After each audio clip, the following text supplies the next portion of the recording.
Habang ang mga fish farmers ay patuloy na nagpapakahirap para may pagkain ang bayan, may ilan naman sa gobyerno na inuuna ang sariling bulsa kaysa sa kapakanan ng mamamayan. Hanggang kailan ba matatapos ang corruption na nagpapahirap sa bansa?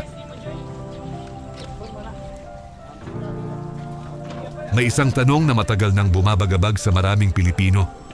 Bakit hanggang ngayon, wala pa ring nakukulong na malalaking opisyal na sangkot sa corruption? Ang Pilipinas ay mayaman sa likas na yaman. May masisipag na magsasaka, may matitiyagang mangingisda, may mga ordinaryong mamamayan na araw-araw nagsisikap para mabuhay. Pero bakit parang kulang pa rin? Dahil ang perang dapat sana ay para sa bayan, napupunta sa bulsa ng iilan.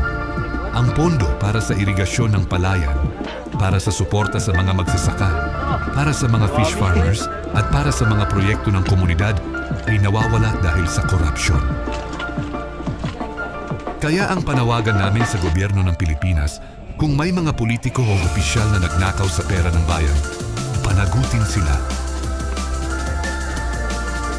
Kung may ebidensya ng korupsyon, imbestigahan sila, at kung mapatunayang nagkasala, ikulong sila. Hindi dapat mahirap ang hustisya sa Pilipinas. Hindi kalaban ng gobyerno ang mamamayan. Ang kalaban ng bayan ay ang korupsyon. Kapag may tunay na hustisya, lalakas ang ekonomiya, uunlad ang agrikultura at magkakaroon ng pag-asa ang susunod na henerasyon. Ang Pilipinas ay para sa mga Pilipino, hindi para sa mga magnanakaw ng kaban ng bayan. Panahon na para ipaglaban ang katotohanan. Panahon na para managot ang mga tiwali.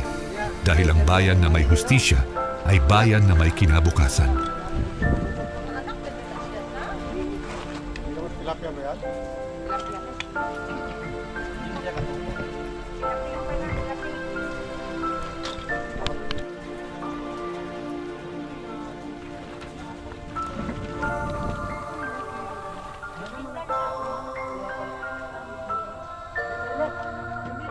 Yes, salamat.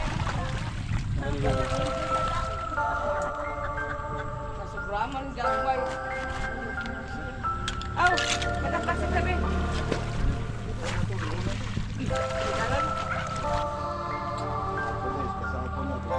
Magigalaw man, maman ka.